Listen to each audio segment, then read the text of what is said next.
Technique ক্লাসে তোমাদের সকলকে স্বাগত। আজকের আমার আলোচ্য বিষয় 2025 সালের সপ্তম শ্রেণীর দ্বিতীয় পর্যায়ক্রমিক মূল্যায়নের বাংলার নতুন হলিস্টিক নাম্বার বিভাজন অনুযায়ী 3টি সেটের প্রশ্ন এবং তার উত্তর। তোমার দ্বিতীয় পর্যায়ক্রমিক মূল্যায়নে পূর্ণমান হবে 50, সময় পাবে তোমরা 1 ঘন্টা 30 মিনিট। তোমাদের এর আগে দ্বিতীয় পর্যায়ক্রমিক মূল্যায়নে বাংলার রায়মার্টিনের 4টে করে স্কুলের প্রশ্ন এবং তার উত্তর করিয়েছি। তোমরা যারা যারা দেখোনি তার জন্য লিঙ্ক ডেসক্রিপশন বক্সে আছে, তোমরা সেখানে দেখে নিতে পারো। তো দেখে নাও আজকের প্রশ্ন উত্তর পর্বটি। আজকের আমাদের আলোচ্য বিষয় 2025 সালের সপ্তম শ্রেণীর দ্বিতীয় পর্যায়ক্রমিক মূল্যায়নের বাংলার নতুন হলিস্টিক প্যাটার্ন অনুযায়ী সেট 1-এর প্রশ্ন এবং তার উত্তর। তোমাদের এই পরীক্ষায় পূর্ণমান হবে 50, সময় পাবে তোমরা 1 ঘন্টা 30 মিনিট। তোমাদের এই প্রশ্নোত্তর পর্ব আলোচনা করার আগে একবার তোমাদের সিলেবাস এবং নাম্বার বিভাজন নিয়ে আলোচনা করব, তারপর আমরা প্রশ্নোত্তর পর্বে ঢুকে যাব। তোমাদের থাকবে কাঠদোর কদ্দূর, নোট বই, মেঘচোর, 2টি গানের আত্মকথা, কাজী নজরুলের গান, স্মৃতিচিহ্ন, চিরদিনের, এগুলো থাকবে। এছাড়াও মাকু বা সহায়ক পাঠ থেকে তোমাদের যেটা থাকবে তৃতীয় থেকে পঞ্চম অধ্যায়, তৃতীয়, চতুর্থ এবং পঞ্চম অধ্যায়। আর বাংলা ভাষা চর্চা থেকে থাকবে তোমাদের বাংলা বানান, নানা রকম শব্দ এবং প্রবন্ধ রচনা, এগুলো তোমাদের থাকবে। ঠিক, নানা রকম শব্দের মধ্যে কি থাকছে, শব্দ দ্বৈত থাকছে, ধ্বন্যার্থ ধ্বনি থাকছে, ঠিক আছে, এগুলো তোমাদের থাকবে।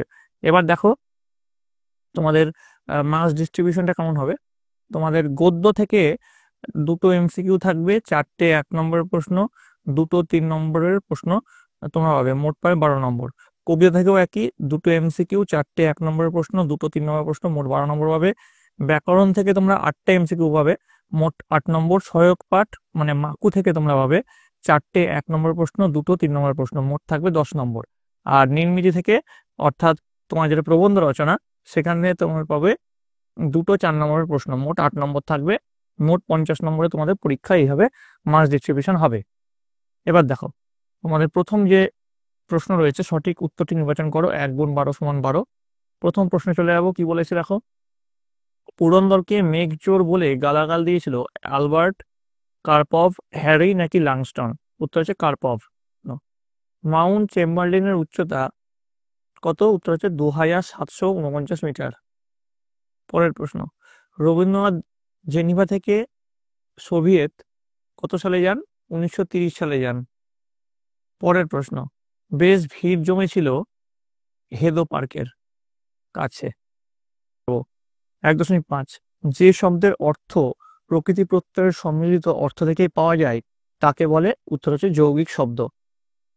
পরের প্রশ্ন কি আছে দেখো, 1.6, সঠিক বানানটির মধ্যে কোনটি? উত্তর হচ্ছে ক, তালবেশ্বর তলবেশ্বর হস্যি ভয় দীর্ঘ পেট্রোনস মূর্ধন্য, শশীভূষণ। পরের প্রশ্ন 7 নম্বর, সঠিক বানানটির মধ্যে কোনটা? তোমাদের ক যেটা শুশ্রূষা আছে সেটা হচ্ছে সঠিক বানান। পরের প্রশ্ন 1.8, মাঠে ময়দানে শব্দটি কি ধরনের শব্দের উদাহরণ? উত্তর হচ্ছে শব্দ দ্বৈতের উদাহরণ। নেক্সট দেখো 1.9, জলদ শব্দটি কি ধরনের শব্দ? উত্তর হচ্ছে যোগরূঢ় শব্দ। পরের প্রশ্নে চলে যাবো 10 নম্বর, ঝিরঝির শব্দটি কি ধরনের শব্দ? উত্তর হচ্ছে ধন্যাত্মক শব্দ।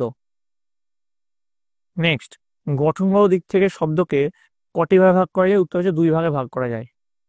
পরের প্রশ্ন, পৌত্র শব্দটি কোন শব্দ? পৌত্র শব্দটি হচ্ছে মৌলিক শব্দ। এবার দেখো 2-এর দাগের প্রশ্ন যেগুলো আছে, পূর্ণ বাক্যে উত্তর দাও। কি বলেছে? 1 গুণ 12 সমান 12।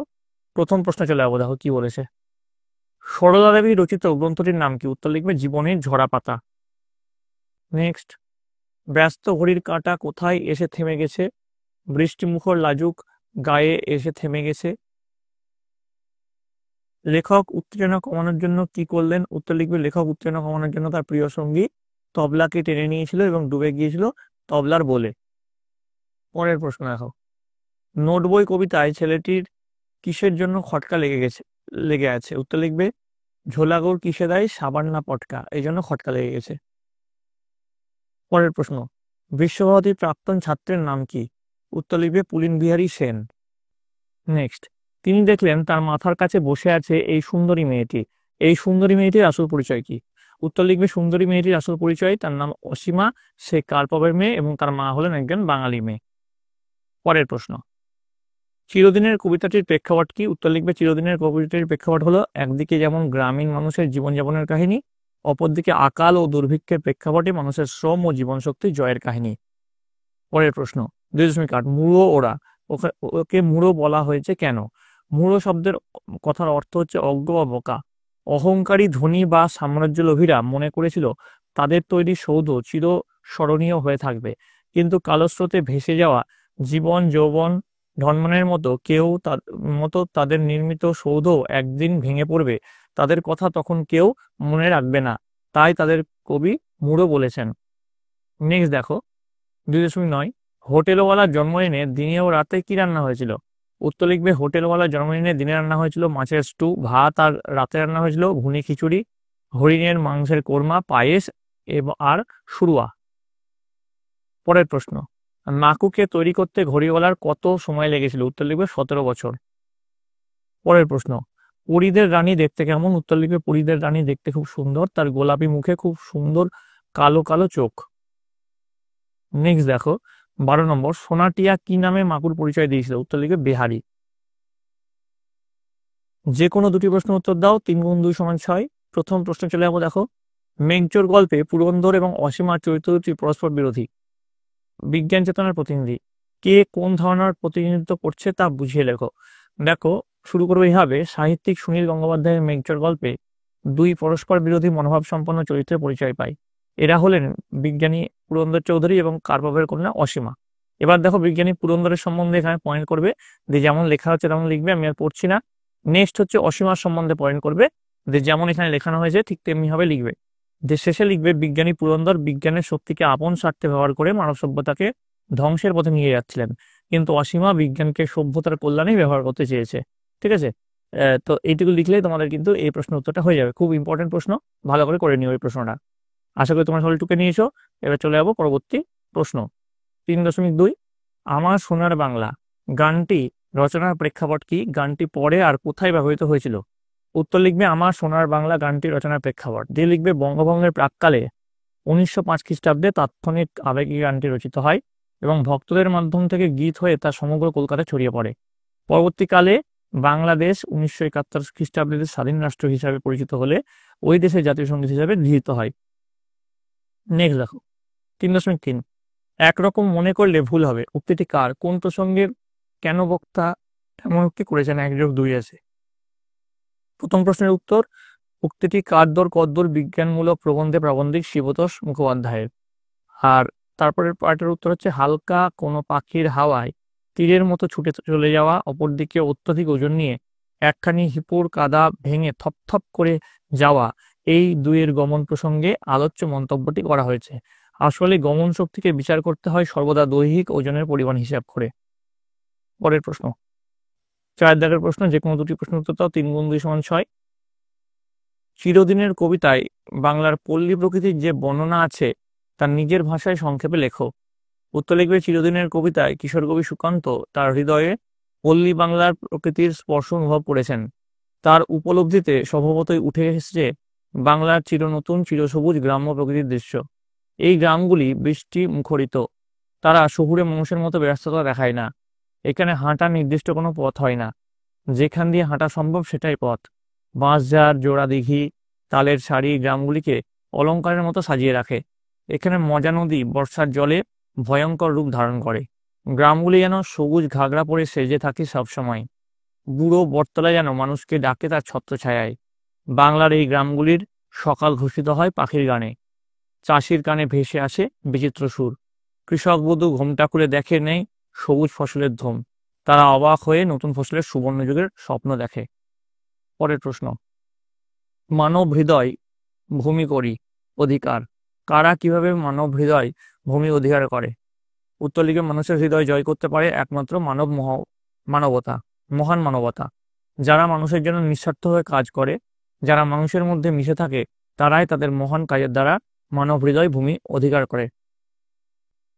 4.3, একটানা তার বিচিত্র ধ্বনি ওঠে। একটানা বলতে কি বোঝানো হয়েছে? বিচিত্র ধ্বনি কি? 2+1। উদ্ধৃত অংশটি কবি সুকান্ত ভট্টাচার্যের চিরদিনের কবিতা থেকে নেওয়া হয়েছে, এটা কবি হবে। ঠিক আছে, তারপরে দেখো পার্টের যে প্রশ্নের উত্তরটা সেটা এখানে লেখানো হচ্ছে, তোমরা একবার দেখে নিও। আমি একটু ভিডিওটা ফাস্ট ফরওয়ার্ড করে দিচ্ছি তোমাদের উদ্দেশ্যে। ঠিক আছে, এখান থেকে এতটা পল্লী বাংলাতে লিখলেই তোমাদের এই উত্তরটা শেষ হয়ে যাবে। ঠিক আছে, আশা করি তোমরা লিখে নিয়েছো। ভিডিওটা লম্বা হয়ে যাচ্ছে, আমি তাই জন্য আর পড়ছি না। পরের প্রশ্ন 5 দাগের প্রশ্ন, যে কোনো দুটি প্রশ্নের উত্তর দাও, 3 গুণ 2 সমান 6। প্রথম প্রশ্ন কি বলেছে, সার্কাসের লোকেদের জঙ্গলে থাকতে হয়েছিল কেন? উত্তর লিখবে, সার্কাস দলের অধিকারী অর্থাৎ নোটো মাস্টার অনেকের কাছ থেকে জিনিসপত্র কিনে টাকা পয়সা শোধ না করেই ফেরার হয়েছিল। পুলিশ তাদের জিনিসপত্র বাজেয়াপ্ত করেছিল এবং সার্কাস দলের সকলের নামে হুলিয়া জারি করেছিল। পুলিশের হাতে ধরা পড়ার ভয়েই সার্কাসের লোকেরা পালিয়ে পালিয়ে বেড়াচ্ছিল এবং সেই কারণেই তারা বনের মধ্যে গা ঢাকা দিয়েছিল। ঠিক আছে, নেক্সট দেখো, হোটেলওয়ালার জন্মদিনে রান্নার জন্য কে কি নিয়ে এসেছিল? বটতলার পেছনে ছোট নদীটির ধারে কি কি শাকসবজি হয়? উত্তর লিখবে, হোটেলওয়ালার জন্মদিনে রান্নার জন্য গয়লা 1 মণ দুধ দিয়ে গেছে এবং 5 সের বাতাসা কিনে এনেছে। এবার দেখো পরের পার্টের যে প্রশ্নটা আছে তার উত্তর, বটতলার পেছনে ছোট নদীটির ধারে মটরশুঁটি, গাছতলায় মিষ্টি, শাকালু, পালং শাক, টমেটোর ডুমুর, সজনে প্রভৃতি হয়। পরের প্রশ্ন চলে যাব। 5.3, পেয়াদা কোন ফাঁদে পড়েছিল? জঙ্গলে পাতা ফাঁদগুলি কেমন, তার বিবরণ দাও। উত্তর লিখবে, পেয়াদা বাঘ ধরার ফাঁদে পড়েছিল। বাঘ ধরার ফাঁদ হলো অনেক দিনের পুরনো ফাঁদ। আগে যখন এখানে বসতি ছিল তখন গায়ের লোকেরা এই ফাঁদ বানিয়েছিল। মাটিতে দু মানুষ গভীর গর্ত খুঁড়ে তার উপর কাঠকুটো লতাপাতা দিয়ে ঢেকে রাখা হতো। বন্য পশু শস্য খেতে এসে ওই ফাঁদে অর্থাৎ গর্তে পড়ে যেত, উঠতে পারতো না। আসলে ওই ফাঁদে বাঘ ধরা পড়তো না, বুনো শুয়োর ওই ফাঁদে ধরা পড়তো। পরের প্রশ্ন, বাক্য গঠন করতে বলেছে 1 × 2 = 2।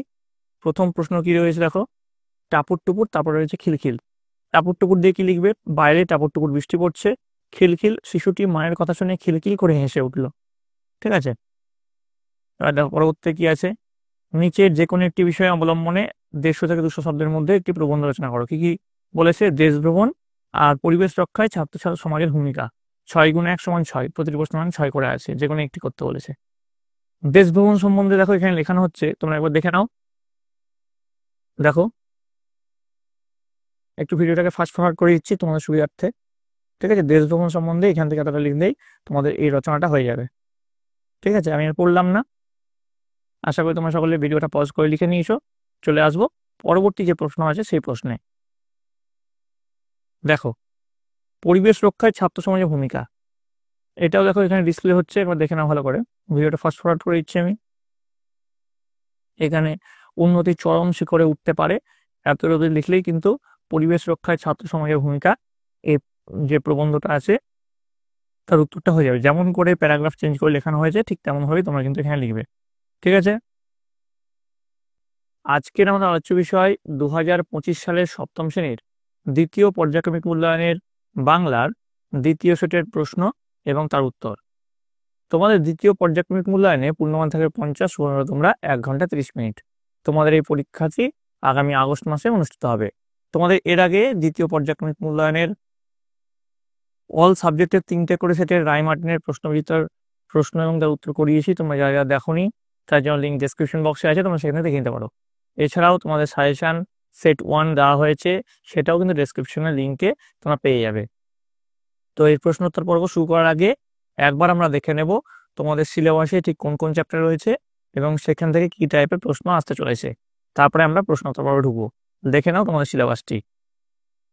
তোমাদের সিলেবাসে কি রয়েছে, কাঠদর কদ্দুর, নোট বই, মেঘজোর, 2টি গানের জন্মকথা, কাজী নজরুলের গান, শ্রীজীর্ণ চিরদিনের, জাতের বরজাতি, তুমি নির্মল করে মঙ্গল করো, হ্যাঁ, ভানু সিংহের পত্রাবলী, এগুলো আছে তোমাদের সিলেবাসে। আচ্ছা, মাকু থেকে আছে 3 নম্বর, 4 নম্বর এবং 5 নম্বর অধ্যায়। ভাষাচর্চা থেকে আছে বাংলা বানান, নানা রকম শব্দ এবং প্রবন্ধ রচনা। এবার তোমাদের নাম্বার ডিভিশনটা এখানে রেখে নাও। গদ্য থেকে তোমরা 2টো MCQ পাবে, 4টে 1 নম্বর প্রশ্ন হবে। তোমরা পাবে এখানে 2টো 3 নম্বর প্রশ্ন, মোট 12 নম্বর পাবে। কবিতা থেকেও তোমরা একই হবে, মোট 12 নম্বর পাবে। ব্যাকরণ থেকে 8টে MCQ পাবে, মোট 8 নম্বর। সহায়ক পাঠ থেকে তোমরা 4টে 1 নম্বর প্রশ্ন পাবে আর 2টো 3 নম্বর প্রশ্ন পাবে, মোট পাবে 10 নম্বর। নির্মিতি থেকে 2টো 4 নম্বরের প্রশ্ন পাবে, মোট 8 নম্বর। এইভাবে মোট 50 নম্বরের নাম্বার বিভাজন হবে। তো দেখো, তোমাদের যে প্রথম যে প্রশ্ন রয়েছে ঠিক উত্তরটি বেছে নিয়ে লেখো। 1 × 10 = 10, 10টা প্রশ্নের উত্তর দিতে হবে। এখানে দেখো প্রথম প্রশ্ন, উপনিষদে উক্ত চড়ই বইটি শব্দটির অর্থ যাত্রা থামাও, এগিয়ে যাও, দাঁড়িও না। উত্তর হচ্ছে এগিয়ে যাও। এই প্রশ্নটা কিন্তু খুব ইম্পর্টেন্ট। চড়ইবতী শব্দটির অর্থ অনেক বিদ্যালয়ে কিন্তু আসতে চলেছে। পরের প্রশ্ন, ছেলেটি ড্যাশ আরকের কথা বলেছে, লঙ্কার, জোয়ানের নাকি তেজপাতার? উত্তর হচ্ছে জোয়ানের। পরের প্রশ্ন, টাট্টু ঘরটির রং ছিল কালো, সাদা নাকি ছাই? উত্তর হচ্ছে কালো। পরের প্রশ্ন, কিশোর রামকুমার ড্যাশ বলে ডুবে গিয়েছিলেন, গানের, গল্পের নাকি তবলার? উত্তর হচ্ছে তবলার। পরের প্রশ্ন, শূন্যস্থান পূরণ কর, রাত্রি এখানে স্বাগত সান্ধ্য, ড্যাশ, উলুতে, ঢোলে, ঘন্টায়, শাঁখে? উত্তর হচ্ছে শাঁখে। পরের প্রশ্ন, মাকু গল্পে হোটেলওয়ালা হাঁড়িতে রান্না করেন পায়েস, শুরুয়া, রাবড়ি নাকি সন্দেশ? উত্তর হচ্ছে শুরুয়া। পরের প্রশ্ন, মাথাটা কেমন ঝিমঝিম করছে, চিহ্নিত শব্দটি কি ধরনের ধনাত্মক শব্দ? ভাব প্রকাশ, ভয় প্রকাশ, ব্যাধি প্রকাশ নাকি ক্ষোভ প্রকাশ? উত্তর হচ্ছে ভাব প্রকাশ। পরের প্রশ্ন, শব্দের কোন বানানটি সঠিক? দেখো এর মধ্যে সঠিক হচ্ছে খ, প্রণাম। নেক্সট, দাঁড়িয়ে গেলাম, বক্তা কেন দাঁড়িয়ে গিয়েছিলেন? উত্তর হচ্ছে নেতাজি আসবেন শুনে দাঁড়িয়ে গিয়েছিলেন। পরের প্রশ্ন, দুন্ধবী শব্দের অর্থ হলো? উত্তর হচ্ছে ঢাক। এবার দেখো চলে আসবো আমার পরবর্তী প্রশ্নে। দুয়ের দাগের প্রশ্নে একটি বাক্যে উত্তর দাও, 1 গুণ 6 সমান 6। প্রথম প্রশ্নে চলে যাবো। দেখো, গোবি মরুভূমিতে যে হরিণের গতিশক্তি অত্যাধিক তার নাম কি? উত্তর হচ্ছে তার নাম হলো গ্যাজলি। নেক্সট, কিষানপাড়া নীরব কেন? উত্তর লিখবে পচা জল আর মশার দাপটে, রোগ মৃত্যু আর দুর্ভিক্ষের কারণে কিষানপাড়া নীরব। নেক্সট, স্মৃতিচিহ্ন কবিতায় শুষ্ক তৃণ বলতে কবি কি বুঝিয়েছেন? উত্তর লিখবে যারা নিজেদের নাম ইটে, পাথরে বা স্মৃতিসৌধে ধরে রাখতে চেয়েছিলেন তাদের অবস্থা শুষ্ক তৃণের মতো হয়েছে, অর্থাৎ সময়ের জলস্রোতে তারা ভেসে গেছে। পরের প্রশ্ন, মেঘজোর কাকে বলা হয়েছে? উত্তর লিখবে মেঘজোর বলা হয়েছে পুরন্দরকে। নেক্সট, হোটেলওয়ালার জন্মদিনে বিকালে কোন কোন খেলার আয়োজন করা হয়েছিল? উত্তর লিখবে সঙ্গের ডিগবাজি খেলা, দরা বাজির খেলা, সোনাটিয়ার নাচ গান, ঘড়িওয়ালা ও মাকুর খেলা, জোড়া ঘোড়ায় পরীদের রানীকে জাদুঘরের নামানোর খেলা এবং মাকু ও রানীর বিয়ে। পরের প্রশ্ন, টলটলে এই শব্দদ্বৈত দিয়ে একটি বাক্য রচনা করো। উত্তর লিখবে খিচুড়িটা একবারে টলটলে জলের মতো হয়েছে। পরের প্রশ্নে চলে যাবো 3 দাগের প্রশ্ন। নিচের প্রশ্নের উত্তর দাও, 1 গুণ 4 সমান 4। 4টি প্রশ্ন উত্তর দিতে হবে এখানে। দেখো, হোটেলওয়ালার জন্মদিনে কি রান্না হয়েছিল? উত্তর লিখবে ভুনি খিচুড়ি, হরিণের মাংসের কোরমা, পায়েস আর স্বর্গের শুরুয়া। পরের প্রশ্ন, স্বর্গের শুরুয়া কিভাবে রান্না হতো? উত্তর লিখবে নানা শাকসবজির সাথে হোটেলওয়ালার দাড়ি আর গোঁফ জোড়া দিয়ে। পরের প্রশ্ন, সং কেন পোস্ট অফিসে যেত? উত্তর লিখবে লটারি জেতার খবর জানতে সং পোস্ট অফিসে যেত। চলে আসবো পরের প্রশ্ন, 3.4 প্রশ্ন, মাকু ঘড়িওয়ালার কাছে কি চেয়েছিল? উত্তর লিখবে হাসি ও কান্নার যন্ত্র বসিয়ে দিতে বলেছিল। ঠিক আছে, এবার আমরা চলে আসবো পরবর্তী প্রশ্নে। নিচের প্রশ্নটির উত্তর দাও, 3 গুণ 5 সমান 15। প্রথম প্রশ্ন, চিরদিনের কবিতায় বাংলার পল্লী প্রকৃতির যে বর্ণনা আছে তার নিজের ভাষায় সংক্ষেপে লেখো। উত্তর লিখবে চিরদিনের কবিতায় কিশোর কবি সুকান্ত তার হৃদয়ে পল্লী বাংলার প্রকৃতির স্পর্শ অনুভব করেছেন। তার উপলব্ধিতে স্বভাবতই উঠে এসেছে বাংলার চিরনতুন চিরসবুজ গ্রাম্য প্রকৃতির দৃশ্য। এই গ্রামগুলি বৃষ্টি মুখরিত, তারা শহুরে মানুষের মতো ব্যস্ততা দেখায় না। এখানে হাঁটার নির্দিষ্ট কোনো পথ হয় না, যেখান দিয়ে হাঁটা সম্ভব সেটাই পথ। বাঁশঝাড়, জোড়া দিঘি, তালের সারি গ্রামগুলিকে অলংকারের মতো সাজিয়ে রাখে। এখানে মজা নদী বর্ষার জলে ভয়ঙ্কর রূপ ধারণ করে। গ্রামগুলি যেন সবুজ ঘাগরা পরে সেজে থাকে সবসময়। বুড়ো বটতলা যেন মানুষকে ডাকে তার ছত্রছায়ায়। বাংলার এই গ্রামগুলির সকাল ঘোষিত হয় পাখির গানে, চাষির কানে ভেসে আসে বিচিত্র সুর।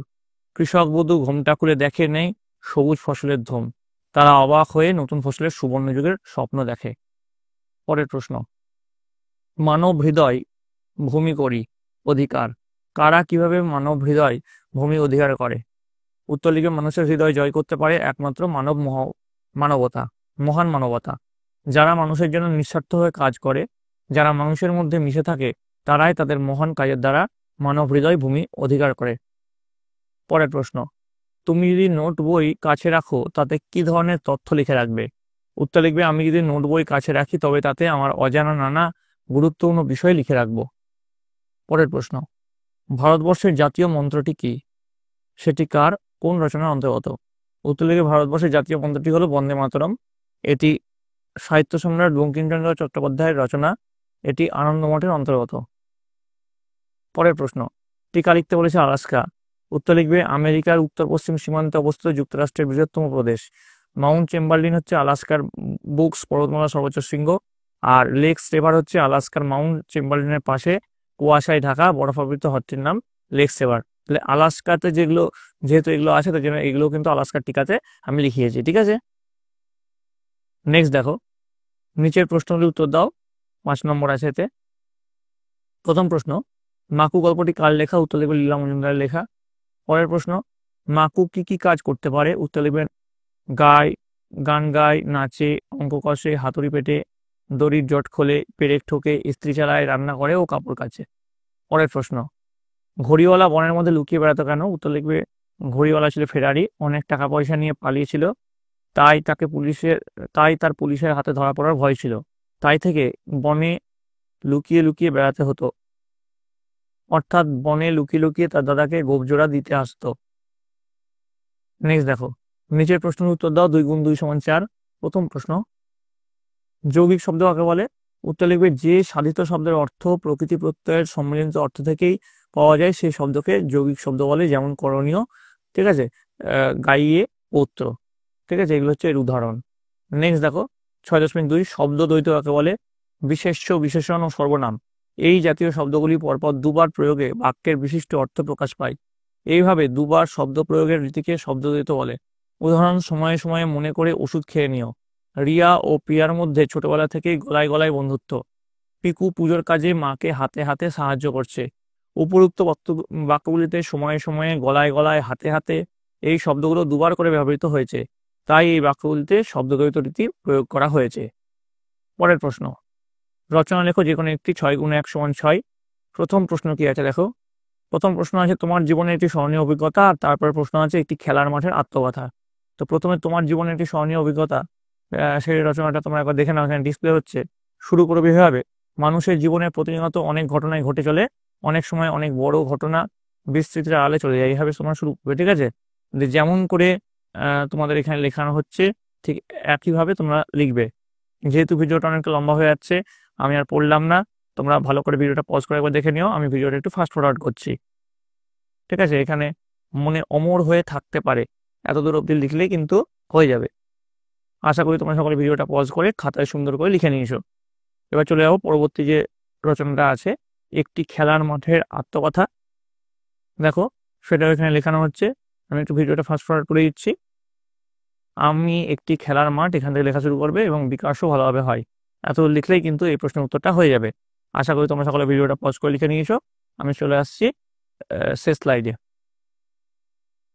আজকের আমাদের আলোচ্য বিষয় 2025 সালের সপ্তম শ্রেণীর দ্বিতীয় পর্যায়ক্রমিক মূল্যায়নের বাংলার 3 নম্বর সেটের নতুন হলিস্টিক প্যাটার্নোলজি প্রশ্ন এবং তার উত্তর। তোমার দ্বিতীয় পর্যায়ক্রমিক মূল্যায়নে পূর্ণমান থাকবে 50, সময় হবে তোমরা 1 ঘন্টা 30 মিনিট। তোমাদের এর আগে দ্বিতীয় পর্যায়ক্রমিক মূল্যায়নের রায়মার্টিনের 3টে স্কুলের প্রশ্ন এবং তার উত্তর করিয়েছি। এছাড়াও বাংলার 2টো সাজেশনের সেট দিয়েছি। তোমরা যারা দেখোনি তার জন্য লিঙ্ক ডেসক্রিপশন বক্সে আছে, তোমরা সেখানে দেখে নিতে পারো। তোমাদের এই প্রশ্ন এবং উত্তরটি শুরু করার আগে তোমাদের একবারে সিলেবাস নিয়ে আলোচনা করব, তারপরে আমরা প্রশ্ন উত্তরে ঢুকবো। তবে তার আগে বলে রাখি, তোমরা যারা চ্যানেল নতুন তারা অবশ্যই চ্যানেলটিকে সাবস্ক্রাইব করে দিও এবং কমেন্টে তোমরা কে কোন জেলা থেকে দেখছো এবং কোন স্কুল থেকে দেখছো অবশ্যই কমেন্ট করতে ভুলবে না। তো দেখো, প্রথমে তোমাদের যেটা রয়েছে সিলেবাসে, কার দৌড় কদ্দূর, নোট বই, মেঘচোর, 2টি গানের আত্মকথা, কাজী নজরুলের গান, তারপরে স্মৃতিচিহ্ন, চিরদিনের, জাতের বরজাতি, তুমি নির্মল করো মঙ্গল করে, ভানু সিংহের পত্রাবলী, নীল অঞ্জন ঘন, পুঞ্জ ছায়ায়, মাকু আছে 3য়, 4র্থ, 5ম অধ্যায়, ভাষা চর্চায় আছে বাংলা বানান, নানা রকম শব্দ এবং প্রবন্ধ রচনা। ঠিক আছে, এবার দেখো তোমার যে প্রথম যে প্রশ্ন, সঠিক উত্তর নির্বাচন করা 1 × 10 = 10। প্রথম প্রশ্ন চলে যাবো, মেঘচোর গল্পে অসীমের বয়স 50 বছর, 27 বছর নাকি 30 বছর? উত্তর হচ্ছে 27 বছর।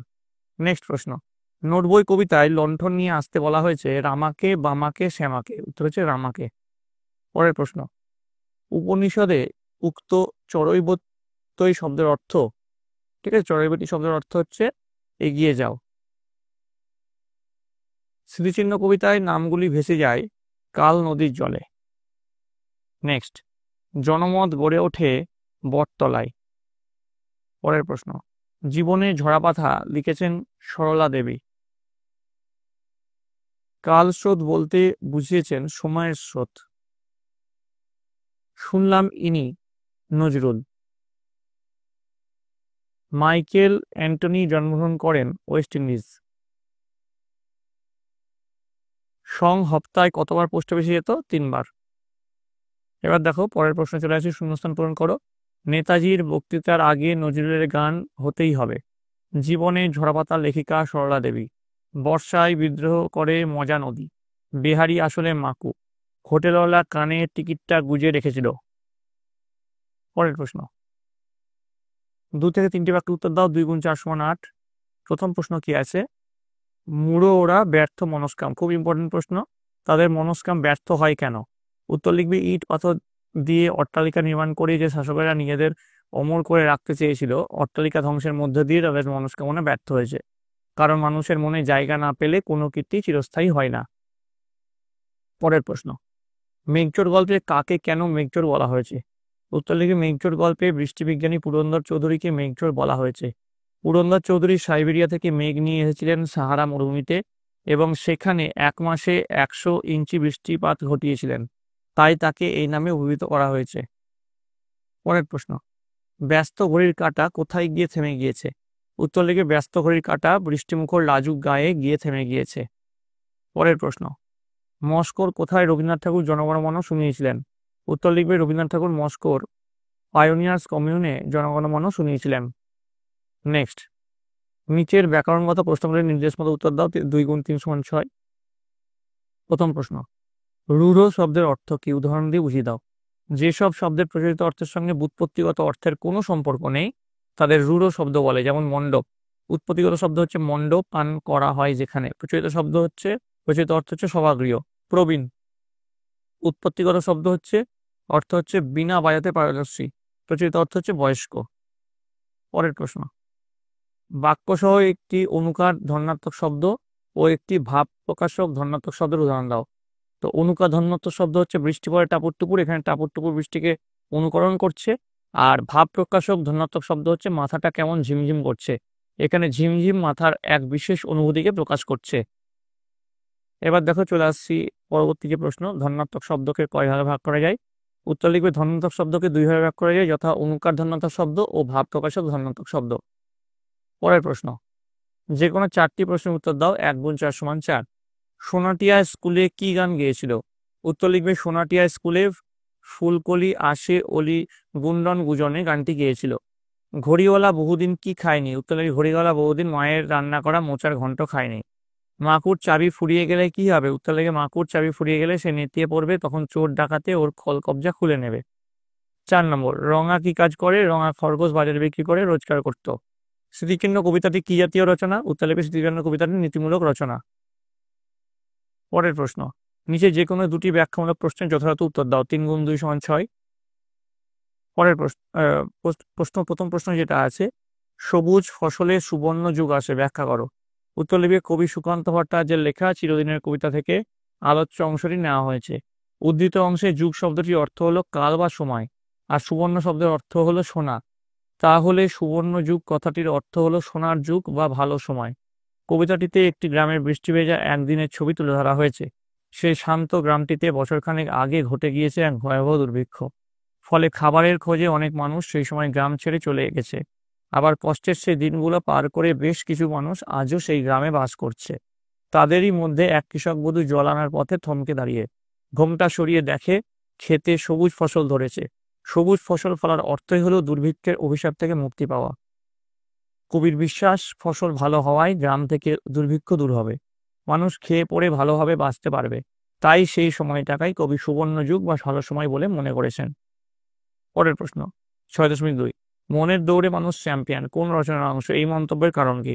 উত্তর লিখবে, উল্লিখিত অংশটি শিবতোষ মুখোপাধ্যায় রচিত কাদ্দর কদ্দর রচনার অংশ। মন্তব্যের কারণ, মানুষের মনের গতিবেগ আলোর গতিবেগ সম্পন্ন। মনের এই চালনা শক্তির সাহায্যে মানুষ নিজেকে বিভিন্ন দিকে চালিত করেছে। Hiuen Tsang, Dipankar Srijnan, Columbus, Vasco da Gama এর প্রকৃষ্ট উদাহরণ। শারীরিক চলার গতি ও মনের গতির মাধ্যমে এইভাবেই মানুষ চ্যাম্পিয়ন হয়ে উঠেছে। মানুষের মন কল্পনার মাধ্যমে মুহূর্তেই দেশ দেশান্তরে পাড়ি দিতে পারে, অতীতের ঘটনা স্মরণ করতে পারে বা ভবিষ্যতের স্বপ্ন দেখতে পারে, যা শারীরিক দৌড়ের মাধ্যমে কখনোই সম্ভব নয়। এই অসীম মানসিক গতিশীলতার কারণে মানুষ এই ক্ষেত্রে চ্যাম্পিয়ন। ডুবে গেলাম তবলার বলে। কে কে কেন তবলার বলে ডুবে গেলেন? উত্তর লিখবে রামকুমার চট্টোপাধ্যায় তবলার বলে ডুবে গেলেন। নজরুলের গান আর তারপরে নেতাজির বক্তৃতা শুনে কিশোর বয়সেই দেশপ্রেমের উত্তেজনায় রামকুমার চট্টোপাধ্যায়ের রক্ত ফুটতে আরম্ভ করে। তিনি সেই দেশাত্মবোধক উন্মাদনা কমানোর জন্য ছুটতে ছুটতে বাড়ি চলে আসেন। সেই মুহূর্তে তার প্রিয় সঙ্গী ছিল তবলা। তিনি তবলার কাছে গিয়ে সেই চরম উত্তেজনাকে প্রশমিত করার জন্য তবলার বলে নিজেকে ডুবিয়ে দেন। নিচের প্রশ্নের উত্তর দিতে বলেছে, দেখো প্রথমে কি আছে, একটি মেলা দেখার অভিজ্ঞতা সম্বন্ধে প্রবন্ধ রচনা করো। দেখো মেলা দেখার অভিজ্ঞতার যে প্রবন্ধটা সেটা এখানে ডিসপ্লে হচ্ছে, আমি আর পড়লাম না, এমনিতেই ভিডিওটা অনেকটাই লম্বা হয়ে যাচ্ছে। এখানে যেমন যেমন ডিসপ্লে হচ্ছে প্রত্যেকটা পয়েন্ট অনুযায়ী প্রথমে পয়েন্ট আছে ভূমিকা, তারপরে দেখো যে পয়েন্টটা আসবে সেটা হচ্ছে মেলার বর্ণনা, তারপরে পয়েন্ট হচ্ছে মেলার প্রয়োজনীয়তা, তারপরে হচ্ছে মেলা শেষের অবস্থা, তারপরে হচ্ছে উপসংহার।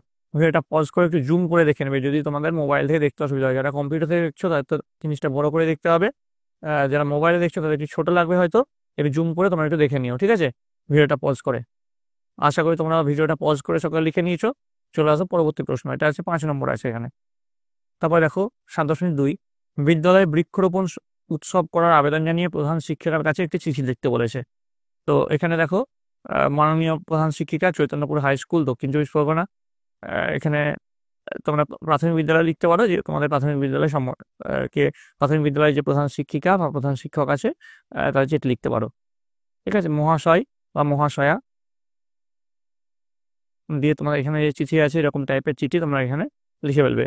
যেমন আগামী 5ই জুন বিশ্ব পরিবেশ দিবস উপলক্ষে বিদ্যালয়ে এক বৃক্ষরোপণ কর্মসূচি আয়োজন করা হয়েছে। বিদ্যালয়ের ইকো ক্লাবের পক্ষ থেকে সিদ্ধান্ত নেওয়া হয়েছে ওই দিন 100টি সেগুন, মেহগনি এবং নারকেল গাছের চারা বিদ্যালয় প্রাঙ্গণে ও সংলগ্ন এলাকায় রোপণ করা হবে। এই অনুষ্ঠানের জন্য আপনার অনুমতি প্রার্থনা করছি। এই উদ্যোগের সামাজিক গুরুত্বের কথা বিবেচনা করে আমরা প্রত্যাশা করি আপনি প্রয়োজনীয় অনুমতি দিয়ে আমাদের অধিভুক্ত করবেন। এখানে আপনার একান্ত অনুগত ছাত্রছাত্রীবৃন্দ, চৈতন্যপুর প্রাথমিক বিদ্যালয় বা হাই স্কুল, ঠিক আছে, আর এটা তোমরা দিয়ে দেবে। তো এই গেল তোমাদের সপ্তম শ্রেণীর দ্বিতীয় পর্যায়ক্রমিক মূল্যায়নের বাংলার প্রশ্ন এবং তার উত্তর। তোমাদের যদি এই ভিডিওটা ভালো লেগে থাকে অবশ্যই একটু লাইক করবে, বন্ধুদের কাছে অনেক অনেক শেয়ার করবে। আর এটাই যে তোমাদের পরীক্ষায় হুবহু আসবে কোনো মানে নেই, তোমাদের এরকম টাইপের প্রশ্ন আসবে। তোমাদের এর আগে যে সেটগুলো করি সেগুলো ভালো করে দেখো, এই সেটটা ভালো করে দেখো এবং তোমাদের বইটা খুঁটিয়ে পড়ো। আর এরপরেও আমি 5 থেকে 7টা বাংলা সেট দেবো, সেগুলো ভালো করে দেখো এবং চ্যাপ্টার ওই সাজেশনগুলো দেখবে, এগুলো দেবো। তাহলেই কিন্তু তোমাদের পরীক্ষায় সাফল্য নিশ্চিত। তোমরা সকলে মন দিয়ে পড়াশোনা করো, তোমরা সকলে ভালো থাকবে, তোমরা সকলে সুস্থ থাকবে।